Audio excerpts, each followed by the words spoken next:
Okay, this is Jimmy Jive, and you're listening to Motor City Rock Talk. Today, my guest is a guitar player that played in a group in the early 90s called Blue Eyed Soul. It's a really good band, had some really killer songs, and I know you're going to dig it. Today, I've got on the phone Chris Draheim. How you doing, Chris? Great, man. Thanks for calling. No problem, man. My producer told me about you guys and played me some of the music and really, really dug it. Anyway, let's get a little background. Tell me originally where you're from and what drew you to music, how you got started in playing music. So I grew up in Livonia in the Ayton Grand River area, and my mom still lives over there. A buddy of mine, Eric Leda, was playing guitar. He was playing Iron Man through a Trainer stack, an SG, and a Ross distortion pedal, and I knew I wanted to play guitar from that point on. Yeah. So my social studies teacher in a parent-teacher conference, Mr. Altavilla, I'm probably pronouncing his last name incorrectly there, but he had mentioned to my mom, like, he won't shut up about playing guitar. So my mom thought I was just sort of like, this is another Nintendo, right? So she's like, so, Mr. A says you really talk about playing guitar, like, you're serious about this, huh? So we went to Dixieland Flea Market and got a guitar. That was probably 88, 89, somewhere around there. So I started taking guitar lessons. My first guitar instructor, his name was Richard Corey, more of a blues guy. He used to play a lot of blues gigs with some of the blues legends, etc. Right. And then I started taking lessons from a guitar player named Don Scarcella, who at the time had a band called Romeo Rock. Right. Don could do all the arpeggios and all the fast playing and stuff, and he was just hilarious too. So me being around 15, pretty impressionable, and so we got along great. Took me to a lot of gigs and stuff, and he really got me my chops playing quite a bit. So next thing I know, I'm meeting a gentleman named Dwayne Lockenaria, who had a band called Trixie 8-Ball, and that's where I met one of my best friends, Dan Lego. Eventually, Trixie 8-Ball broke up, and we started putting a band together, which became Blue Eyed Soul at about 93. During that time, going through different changes between Trixie 8-Ball and Blue Eyed Soul, there's a lot of changes going on in music in general. I think you probably remember when it went from a lot of the 80s rock stuff, and then grunge kind of came along, and there's a lot of changes. So that just started, a lot of the grunge stuff started reminding you of old stuff, right? So I started listening to Led Zeppelin again and Black Sabbath. Wasn't just listening to my Skid Row records and Bullet Boys and Motley Crue, right? So it's kind of like getting into everything again, was pretty cool. Run DMC. Remember all the guitar on that first Run DMC record? So, Blue Eyed Soul, eventually we came up with a name, which was a genre of music, which probably in hindsight wasn't the best move. There was a lot of confusion there, because I'd say that band was more of an alt-rock band than an R&B band, or white guys doing soul music. So there was a little confusion with that amongst industry folks, but, the average person thought it was a cool name, so it worked for us. Catchy, it was easy to remember. Yeah, it is. It is catchy. It's a good name. Especially for what you're playing. I'm just curious. We'll go backtrack a little bit. What was the first guitar? What was that guitar? You remember what that guitar was that you first started on? Yeah, it was a PVT-27 natural wood color and a giant hard shell case. It looked kind of like you're carrying a bow and arrow, the way the case was shaped. Yeah. That guitar was pretty heavy. I have a Les Paul that's pretty heavy, and that guitar may have weighed more. I was looking at guitars at Pyramid Guitar and Music Villa, but I went there to actually, buy my first guitar just based on that recommendation. And then a few months later, I traded my Nintendo and my Iron Maiden records to Eric for the SG I was talking about, that Ross distortion pedal. So my mom's like, wow, this guitar thing is serious if you're giving up Nintendo. But once I picked up the guitar, I didn't play Nintendo anymore. Right. That was my new thing. I stopped hanging out with my troublemaker friends too. How long did you take guitar lessons before you were feeling comfortable to get into a band scenario? How long did that take you? I think I was probably taking lessons about a year or so when I met Dwayne, and a little less than a year probably from Don at that point, but I was taking lessons from Corey first. And I met Dwayne and went and met with those guys probably January of 90 at Lego's parents' house in the basement. And I think mid-February, we were playing at Skateland West in a battle of the bands. And what was that group? Was that 8-ball? That was Trixie 8-Ball. Okay. Yeah, Trixie 8-Ball. Yeah, so I think some of the guys came out of a previous band, and I can't remember the name of the band that they had, but Trixie 8-Ball, I guess, was kind of the following of that. Were you the lead guitar player in that, or were you, more? No, I was rhythm guitar player. We had a guy named, Smile Hayden was the lead guitar player. Great guitar player. He was into Frank Zappa and all kinds of stuff too, so he turned me on to the... First time I ever heard The Cure was because he played The Cure for me. First time I ever had a meat pie or a shawarma was because of Smile. Went to Beirut Bakery. He goes, oh, you got to check this place out. You live right by here. So he was our lead guitar player. We had a few different bass players over time. We had, Dwayne was our original singer, then we had another guy named Steve Mexicott. And so this is where things kind of changed. I went from being like the new guy in the band, suddenly I'm like the leader of the band because things weren't working out with Dwayne anymore, and everybody decided that I should have the conversation. We're making a personnel change, and that was tough. I was, 16, 17. This is my buddy who brought me in the band, but we were just going different directions at that time. Right. We had met Steve Mexicata. He was playing in a band with another buddy of ours. I don't know if they were still in a band, but if you know who Paul Moore is, Paul plays with Mitch Ryder, for example, right now. Really? Paul could play Eruption at 8 years old, right? Like if Van Halen want to say, man, we need somebody that can play all Eddie's parts to a T and have the phrasing and everything, Paul Moore's your guy. Wow. For sure. Yeah, just unbelievable talent. So Paul and Steve and a couple of the guys had a band. I can't remember what the name was. They had played at one of those Skateland battles of bands where we first saw Steve, and he reminded us of Sebastian Bach style singing, right? Okay. Just super high pitched and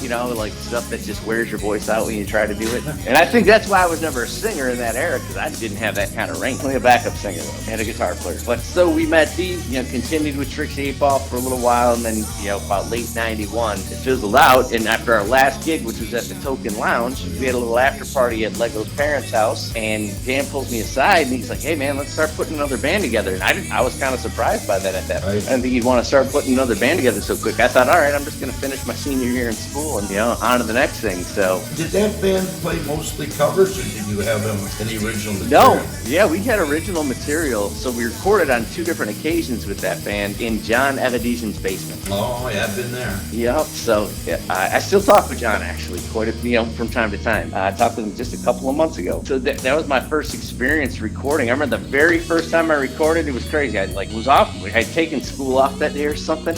I remember sitting at my mom's kitchen table doing homework. I see all these kids running around out front. Like, what is going on? Yeah. So I go out front, see this kid Dennis, and what's going on? Oh, some dude just mugged this lady at the bank. We're all looking for him. Next thing you know, me and a couple other guys find him in the backyard, and I had some nunchucks with me that I threw at the guy and hit him in the back. He's just climbing a fence. The cops rolled up. Wow. Got a little letter from the city of Livonia for that, right?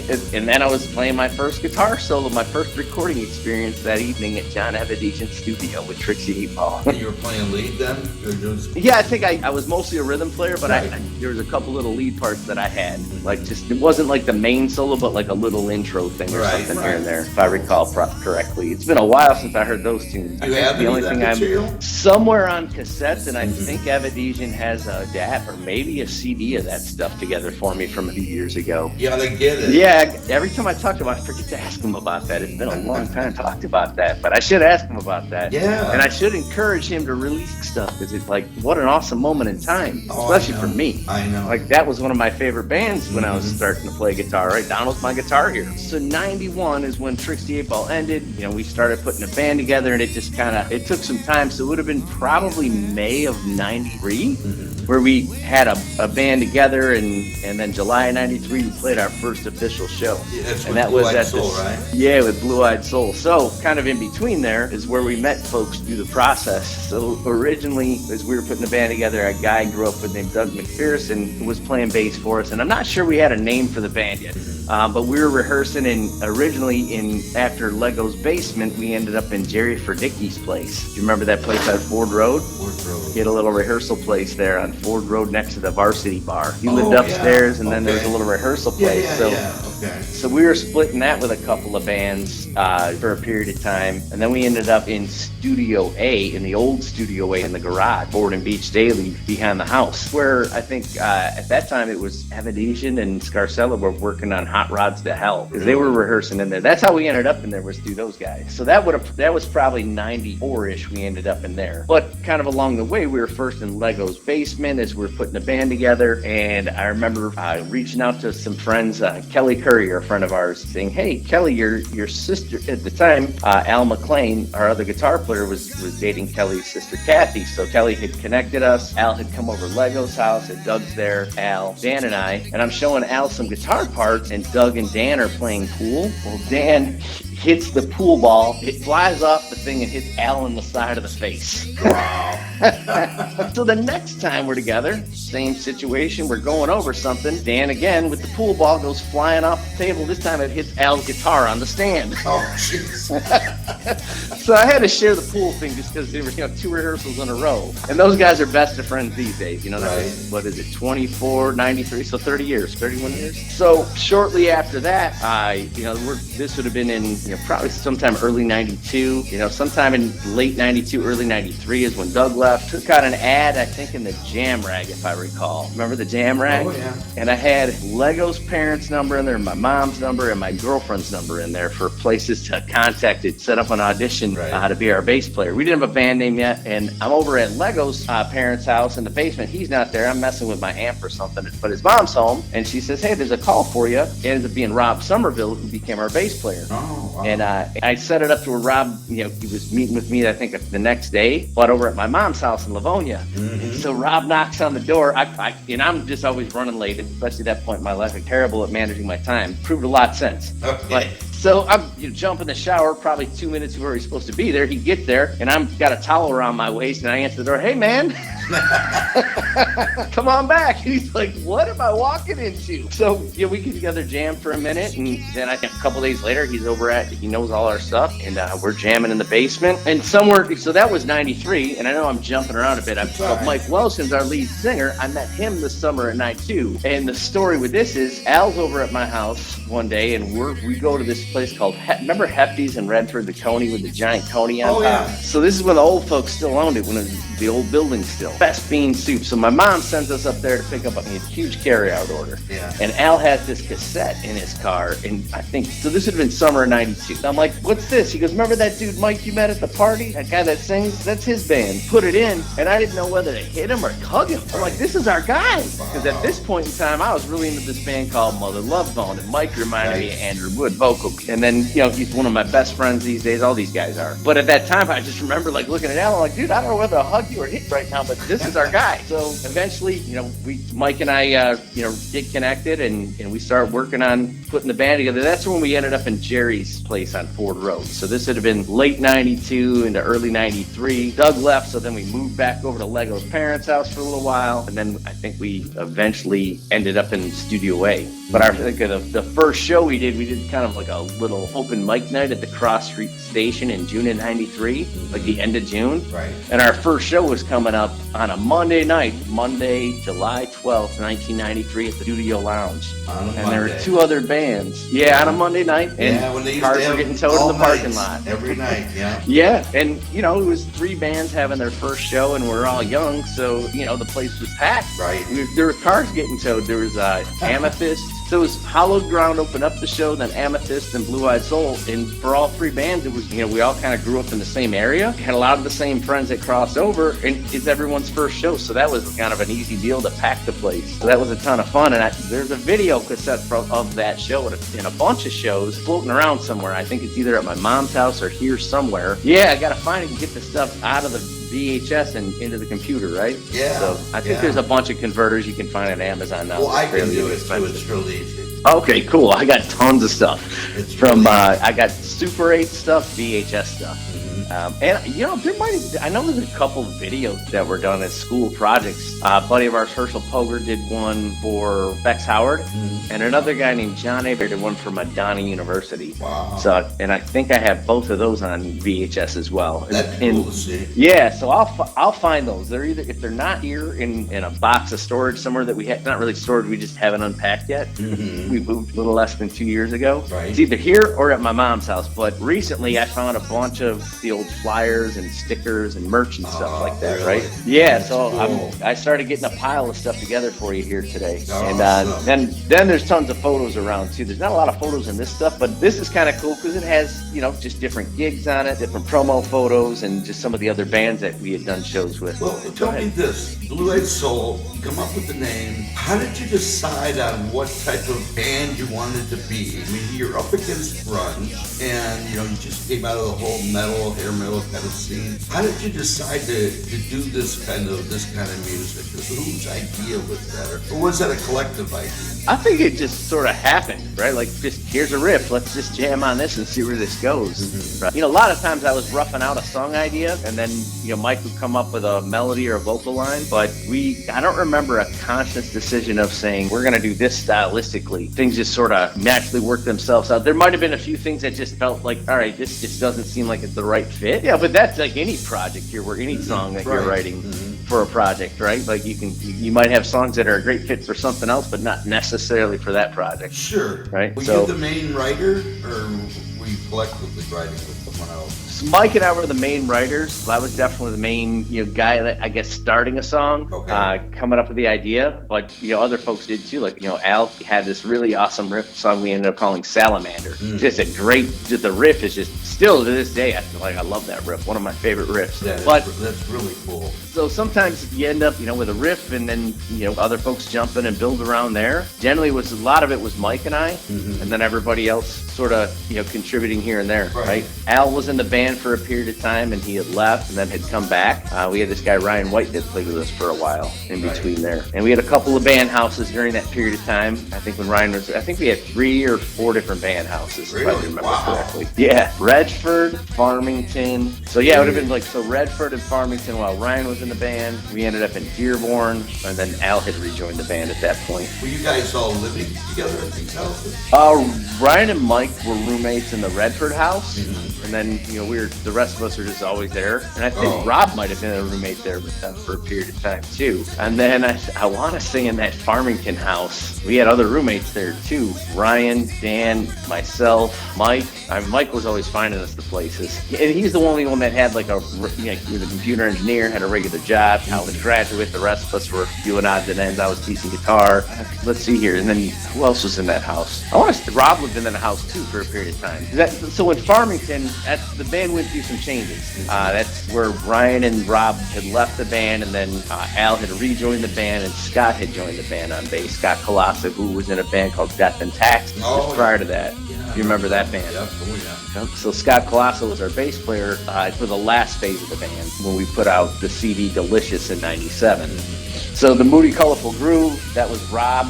We started working on that stuff in '93, and then I think it came out in '94 when we released that on cassette. And we probably should have taken some more of the band money from the gigs and maybe put it into CDs. We went to Panama City instead. We brought a bunch of cassettes and just passed them out on the beach. Ain't nothing wrong with that, man. We had a great time. It was '95. Just get the stuff out there to people. Yep. I don't know that really translated the way we had hoped in that sense, but we certainly had a great time. Yeah, that's the main thing. Yeah, and that was kind of like we were going through some member changes at the time. I think Al had just left the band shortly before that, and Ryan was just coming in. I don't know if Ryan was in the band yet.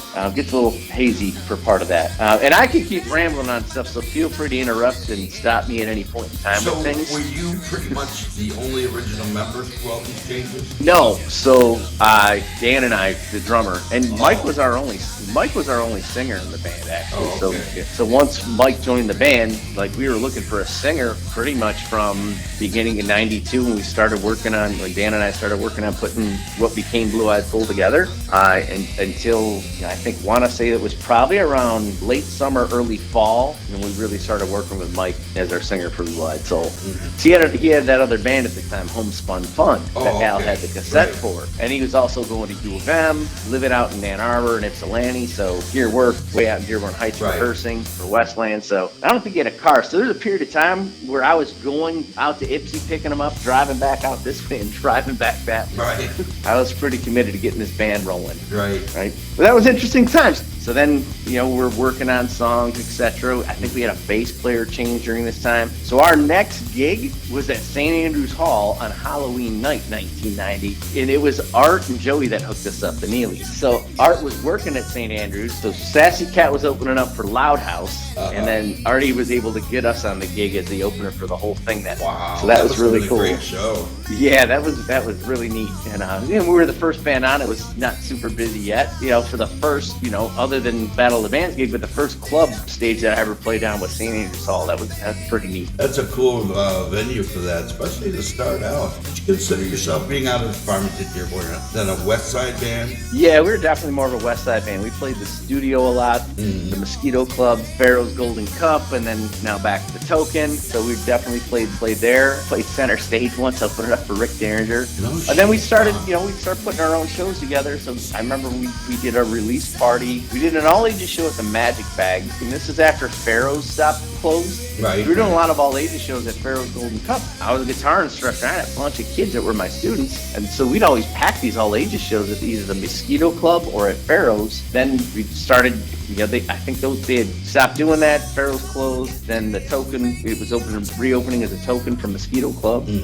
I forget what the time frame was, but I remember we did a show at the Magic Bag as an all ages show, and that was pretty early into former owner who had passed away, Jeremy Haberman, opening the Magic Bag, taking it from an old porn theater and turning it into a concert venue.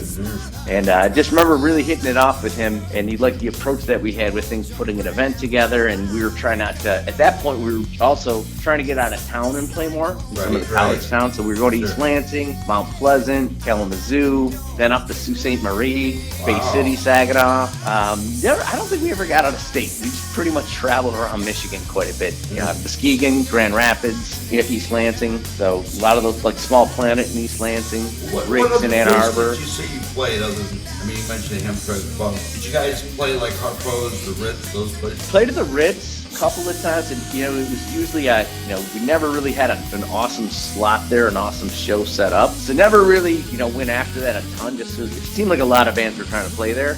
We were kind of getting to the point of like we're making our own events now, so that's when I was like, hey, let's go to the Magic Bag, let's do our own show there. So we did that with our CD release party for Delicious in '97. We brought in a band from Grand Rapids to support because we could pack the place without we could introduce folks to a band that we were playing with out on the west side of the state. So started to do some gigs like that with other bands around the state that were doing some of the college circuit tours that we were wanting to crack into. And so yeah, we were still on the west side, the Studio, the Token, and we were a house band in our formative years, like for a period of time, probably late '93, early '94, at a place called The Office, which eventually became the Bullfrog. And this guy Ralph, who was a bartender at The Office, he was our foreman for our landscaping crew. So that Dan, Al, and I worked on. And so we'd go up there to see Ralph or whatever, and then we got to meet Betsy. We'd sit in with Benny and the Jets and play a couple of songs, and then Betsy would ask if we wanted to play there. Next thing you know, we're rehearsing there. She would open up the place, meet us there at 11 a.m. on Sunday. You guys know where the beer is, you know how to work the fryer and the grill, see you at 7. So being a house band there, what did that consist of? How many days of the week? We just played we